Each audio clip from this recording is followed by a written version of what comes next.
Okay, ladies and gentlemen, we are back for the Blazing Sword Let's Play. And I say... I'm back. Yes, I say we because Olivia is finally back.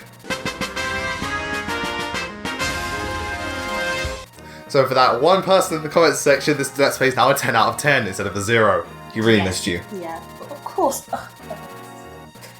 Great. Yes, well... Yeah, you do liven up things. I feed off of praise. Yes, your praise feeds me. So anyway, after talking to Hector's brother about all the shit going down, he says, you guys should go to the Nevada desert to seek out this living legend. If you remember from Binding Blade, that was this is the same desert area from chapter 14. Though it's not the same map. So at the very least, we don't have to deal with a pain in the ass map. There you go. All we have to deal with is sand. And lots of it. See, Nils can barely move. Poor guy. Oh, that's Niels. Yes. Is it Niels or Niles? Nils, it's N-I-L-S. Niles has an E in it. He's in Fates. Oh. Yeah. So yeah, this is where the story kind of gets rolling. I mean, we don't meet Thingy just yet, but it's just making our way there. Because you need your obligatory desert level in Fire Emblem. Of course. Wait, I think every Fire Emblem has a desert level. Yeah. It's kind of like how in every Mario game there's always a water world, a fire world, a desert world. I guess desert is just a cliche. I guess it's a cliche, or it's just one of those worlds you gotta have. No, I guess because there is stuff you can do with sand. Most of the time, they just make it arduous. Yeah. Because, I mean, you find sand everywhere, so I guess that's the thing. And it gets everywhere. Yeah, it's coarse and rough and gets everywhere. Yeah. Nils doesn't like sand. Whoa, Hector got a bit close there. Was that just me who saw that? Yeah. Get on my shoulders, boy. No, when I saw that, I was like, hold up. Nils just laughing, and Nils like, for God's sake, put me down! No, that was super creepy in the sprite. Hector got bare close. I'm like, back up. Like, damn. Maybe Hector likes little boys. I'm just like, Hector, man, what? Back up. Yeah. It was so sad. I was like, Hey, hold on a second. Hold on. Yeah, but because Hector's off assaulting a little boy, so usual. Ninian and Eliwood are having another moment together. Because they do. This is one of the things I do like about Eliwood's playthrough, that he has moments specifically dedicated to him and Ninian talking, which I think adds to the idea of them being canon, because no other character gets that. Her eyes look like 3D glasses. Well, because they're red and blue? Yeah.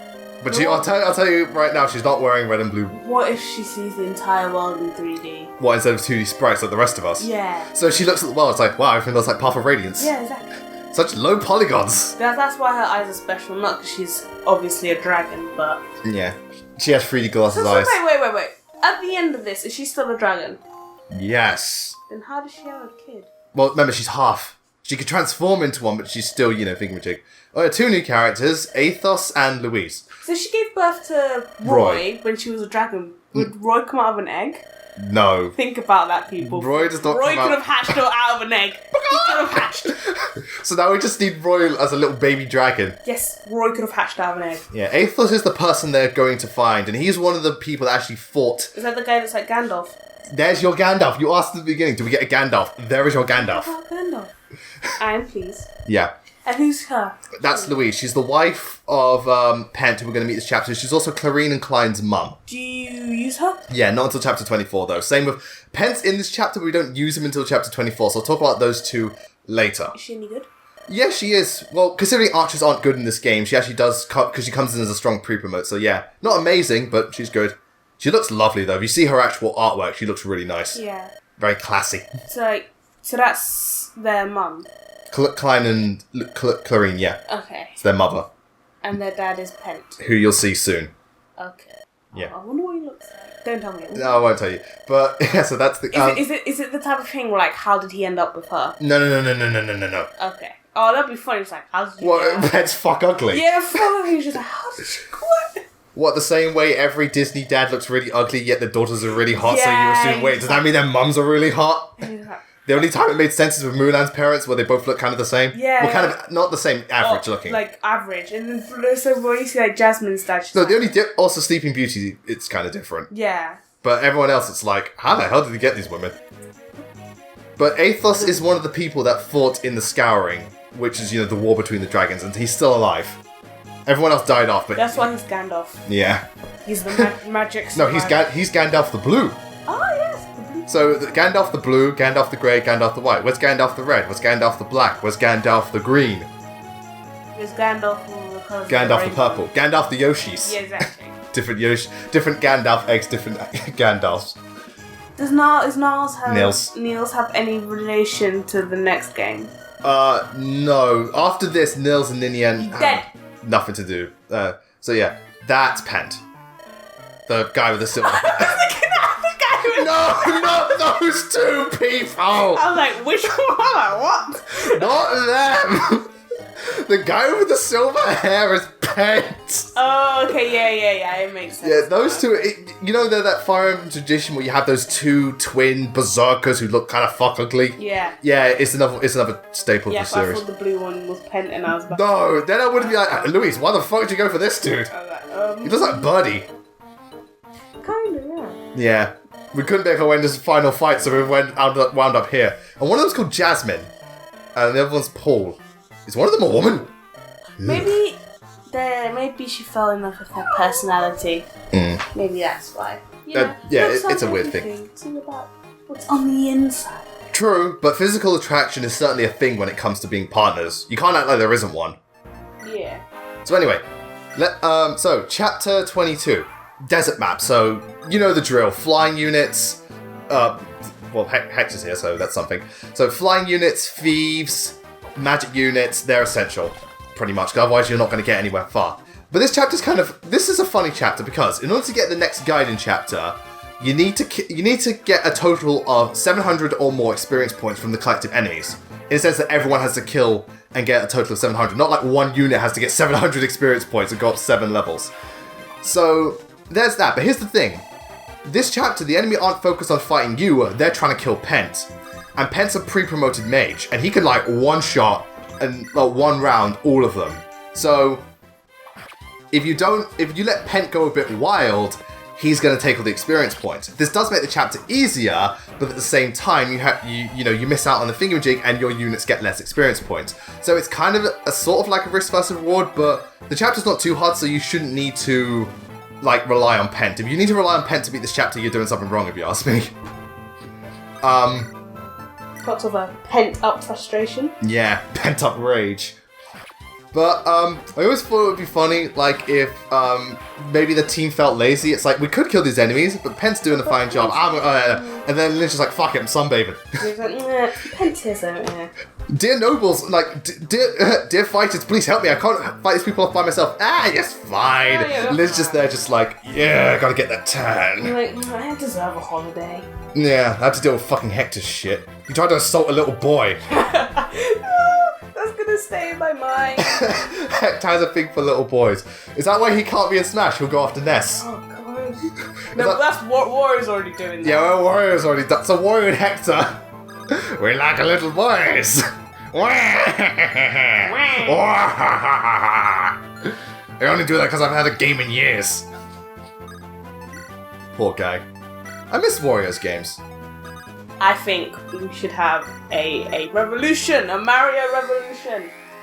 As in, Waluigi gets a bunch of new games. You're just watching too much, Vinny. Waluigi. Waluigi will never get his own game. He only appears in...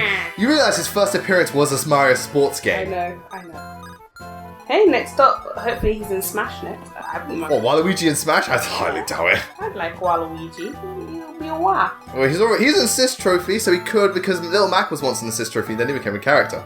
So, there's that. We do get a new unit this chapter, and we'll talk about them soon enough. But yeah, as you're going to see in a second, Pent's just like, yo, get the fuck out. Like, right here. 26 damage. Get out. Char. Yeah. Ideally, Pent's actually one... If Hector hard mode, Pent's one of the best units to use. What?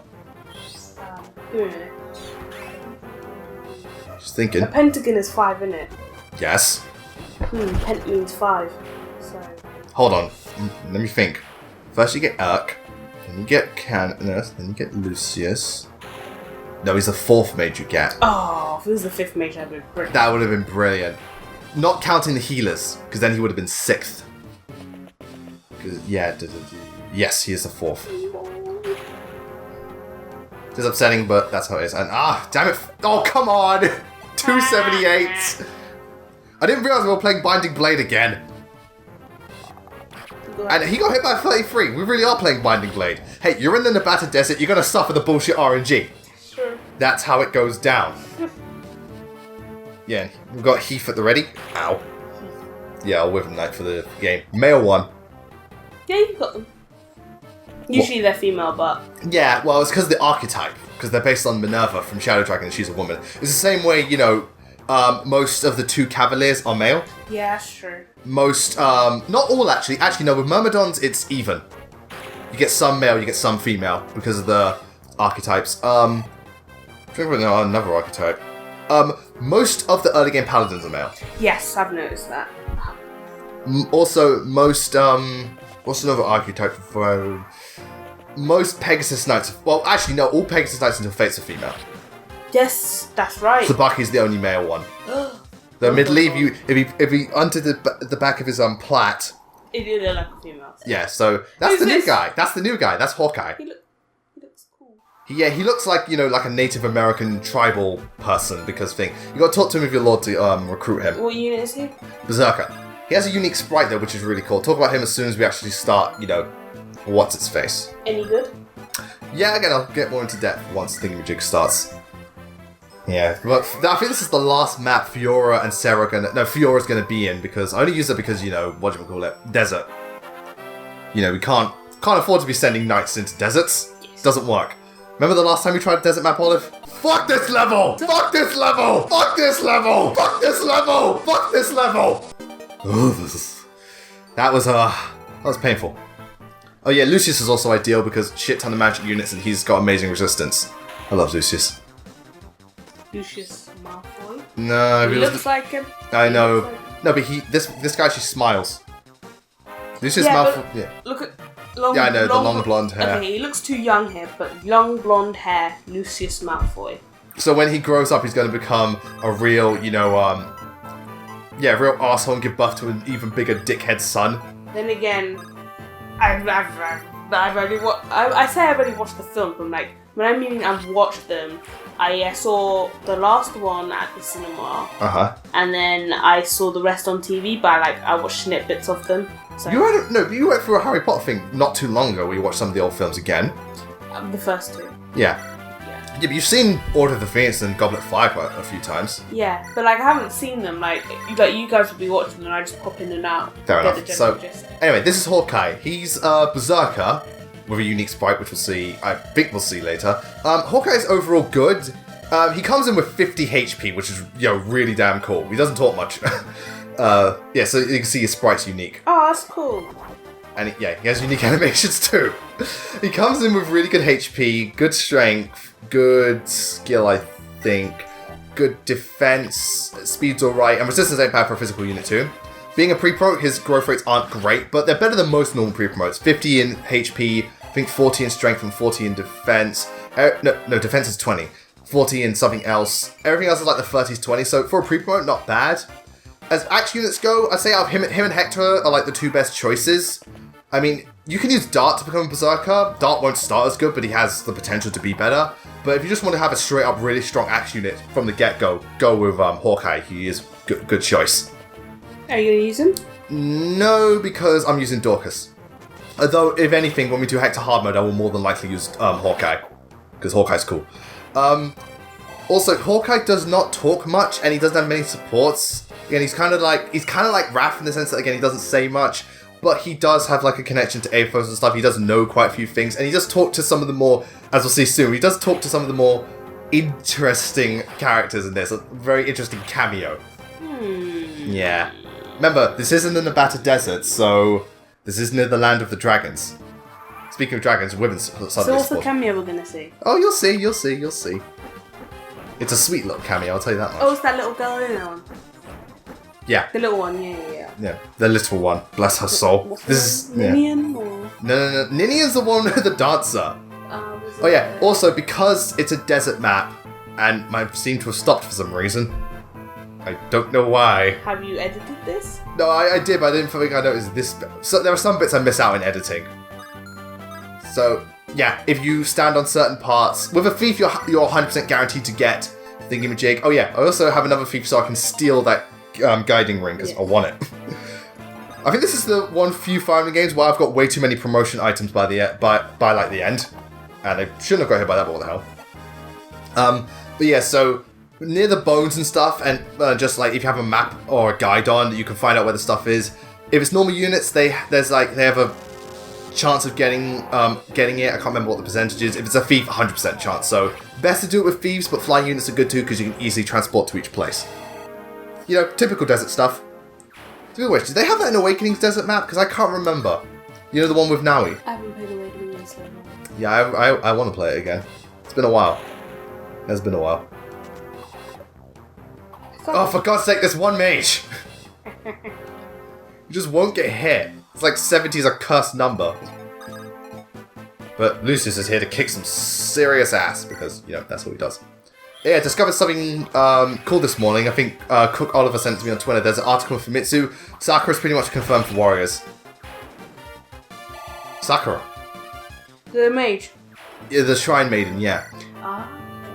From Fate. So, we had the whole Nor royal family. But I'm still wondering, where the fuck is Azora? Sakura's not from Nor. The whole Fate's royal family. Yeah. You've got Nor and Hoshida, because Elise was shown yesterday. Yeah. She fights with love hearts. Dynasty Warriors with love hearts. I was gonna say, I swear Sakura's Hoshi.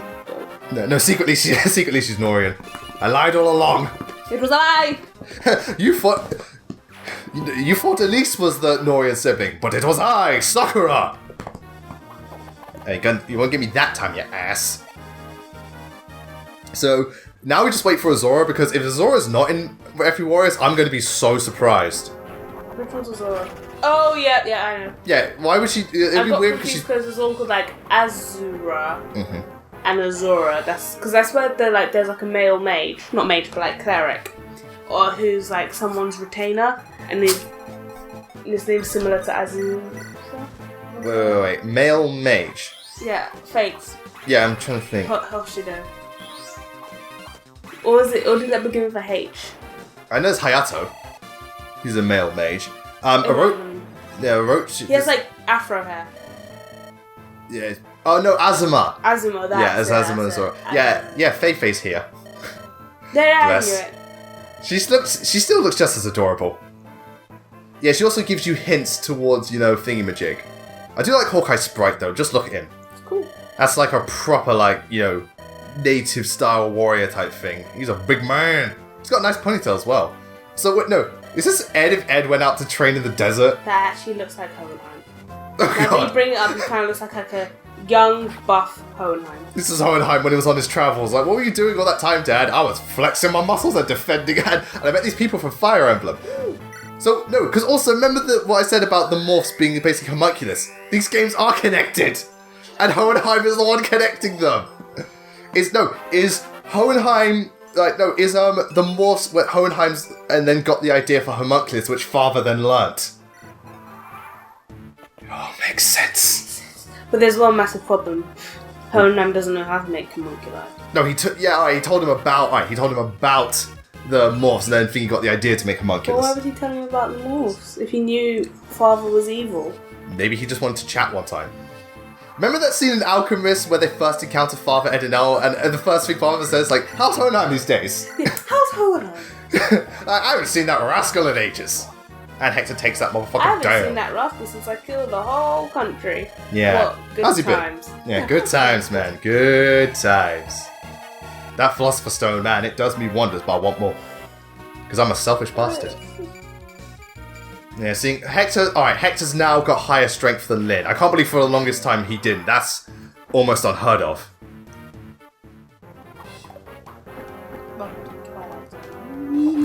Well, to be fair, this has been one of the strangest Blazing Sword playthroughs because everyone's way too good. I mean, kind of spoilers, but I just recently finished last night when you guys were playing TF2 and Overwatch. Yeah. You saw me playing Night of Farewells, you saw me training Nino? Yeah. Yeah, you saw those level ups? Yeah. Yeah, exactly. Yeah. All I could hear was you guys laughing your asses off. Can you blame us when the group keep is the best map in the game? It was funny just how many headshots you guys were getting. And like TF2 is derpy enough by itself. And then you throw in a map where you can only use melee weapons and like weapons like the Huntsman and the Crusader's crossbow. Bunch like the whole red, like me and Isaac were on blue, like the entire red team was just full of spies and like a couple of demo men, and then our team was just all snipers. That's what you do. Ridiculous. And like as a sniper, you just randomly aim into a crowd of people and you hit a cloaked spy, and it's so funny. Just out of nowhere, the spy's just like, oh. And it's got instant respawn, and it's so hectic. I love it. I do love those tier 2 servers that are just nuts. It's fun. It is a lot of fun, even I can't deny it. Yeah, it's fun. Good times. But usually what we do is we play Overwatch first. Yeah, to be fair, you learned the scumbag strategy yesterday, which works so well. It's okay. To anyone out there who's having this is my tips for quick play. For quick play team comps, right? If you're having a problem of people always picking Hanzos and Genjis or like Doomfists or people are not actually doing anything good with them. Not really doing good with them. What you do is before the round starts, when you're picking a character, like insta-lock Hanzo or Genji, right? So that no one else can pick them. Then the entire team will have to change because they can't pick Hanzo and Genji. Now this happened yesterday. Our team actually was really good because we had like Zarya, you had Zenyatta, Junkrat. A good team comp. And then literally, so just before you're about to start, you guys change your character. It's too late to switch it back. There's your team comp. Yeah, you guys did really well. It works. It's like if you have multiple people as well, it's better. Yeah, because if it's just one, then they still have the chance to. It's only one character you're getting rid of. But you guys specifically Hanzo and Genji, don't fucking pick them. Like legit, if you're in a group of like 3 two plus people, you can do it because literally just insta-lock Hanzo, Genji. No one else can pick them. Yeah, the popular characters: Hanzo, Wenji, Hanzo, Genji, Widowmaker, Doomfist. Literally. Yeah, it works surprisingly well. Because that's always the biggest problem we have with Overwatch. It's the fact that everyone tries to run off and do their own thing because they're playing as either Hanzo or Genji. So don't let them pick Hanzo. Literally all you're doing is you're not letting them pick. Yeah. It's scumbag, but it works. It's scumbag, but it works. Because there's a 1 in 10 chance of actually getting a good Hanzo or Genji. And I'm not willing to take that risk. I'm sorry, but you see too many Hanzos and Genjis where they're not doing anything. It's like, for fuck's sake, guys, do something. Oh, I hate fighting Genjis. So annoying. Don't mind if I'm Winston. Yeah, Winston, but then I don't want to play Winston. Oh yeah. So this is the start of their support chain. If you noticed, despite only joining a few chapters later, they're already supporting. Because Eliwood and Ninian support raises quite quickly. Again, adding to the idea of them canon, but also because Ninian, we don't get to use her for like all of the game, so that might be another reason. Yeah. But their support is absolutely adorable. And Eliwood asks for something kind of raunchy in a minute. Of course he does. No, but Eliwood's very noble, but then he's like, yeah, right here. Next time you're free, show me what you're dancing. Not one of those little dances. Something special. He's basically saying, give me a fucking lap dance. A special dance, my lord?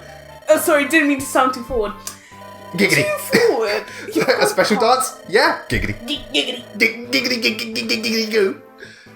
Yeah, I'm Stewie. Stewie Griffin. I made that joke in the best supports thing. It is kind of funny though. It's just like, Eliwood, will you do a special dance to me? By that I mean, will you dance on my dick? Giggity. Giggity. Giggity, giggity, goo. What if she did take it seriously and did? It's like, oh, I wasn't asking for this, but fuck yeah, I'll take it. And then that's how Roy came from an egg. Yeah. So if Roy's like, when was like, Daddy, how old are babies? Baby's like, well, first there comes an egg, and that's how you were born. Well, no, first you ask someone for a lap dance. Then they take it too seriously. I'm convinced. And then she pops out an egg. No, and then Hector tries to eat said egg. And then you gotta stop Hector because he's an idiot. And then a small little boy pops out of said egg. And then once again you have to stop Hector because he has a thing for little boys. As we discovered one time we went to a desert, and which is how the thing started off. Key piece of information. Just keep Hector away. From boys. Do you think that's why Sophia killed him? I know what you did last summer, Hector. I know what you did, bitch. So Sophia secretly had a child. Yeah. It's like, you trying to hit on my son, you die. To be fair, I'd do the same, man. I'm convinced Roy came out of an egg. I'm convinced now. Roy hatched. Nothing can change. I'm pretty sure he's hatched out of an egg. So if they ever do the remake, we're going to see Roy's egg. Yeah. So literally, in can now we have any kids in Awakening? Of course you can. Okay. Her daughter is Nah. Now came out of an egg. Well, yeah, but now now came out of an egg. They're all eggs. They all came out of eggs. Anyone whose mother was a dragon came out of an egg. Yeah. They came out of an egg. So if Tiki has a child, egg. Came out of an egg. If Came out of an egg. trying to think of any other. So if the dragon bosses in any Fire Emblem game has a child right at the end. Comes out an egg. Now watch how the very end of the game you're trying to fight Grimmer, and then Robin somehow woos Grimmer, and then gives birth. And then the child come out of an egg. It's like, but Robin, you are Grimmer. So? Come out of an egg. I can make this work. Still, come out of an egg. Just make sure you don't crack that egg. Yeah, they don't. Yeah, no. Could you imagine dragon scrambled egg? They'd be big ass eggs. Yeah, that'd be a big ass scrambled egg. You could feed a lot of people that egg. Yeah, no. You know the Mossman thing where you pick up the Wyvern eggs? Yeah, they just keep spawning. Oh, so many eggs. I hate them. Yeah, I don't mind them because it is actually a really easy strategy. Just if you keep running with them and get people to, if you have a team. 3 people fight. I remember this is the first time I learned this. It was really clever. You have 3 people fight the Wyvern, either the Rathalos or the Raytheon. You run with the egg, and you just keep that Wyvern preoccupied. Also, if you have Mega Dash Juice, it's really easy. You can just keep running. So anyway, yeah, as you can see, we thinking of him. We're going to set the side quest, but first of all, the sand gets the better of us. Dun, dun, dun. Yeah, it's like, so I heard you don't like sand, eh? Yeah, we get sucked into the sand. Is it like an underground level? That's the next. Yeah, that's the next chapter. It's a side chapter. And Lynn suddenly disappeared. So first Hex disappeared, then Lynn disappeared, and now Eliwood. What in blazes? Blazes. So yeah, and that's the end of that chapter. So when we come back next time, first of all, thank you for joining us, and once again, Olivia, thank you for coming back. Everyone's happy with that. Hey yo. So the next time we come back, we're going to take on a sub-chapter, fight a lot of pre-promoted units, and meet one of the, as Zane put it, most disappointing plot points in the game. But anyway, until then, thank you for watching. See you next time. Bye.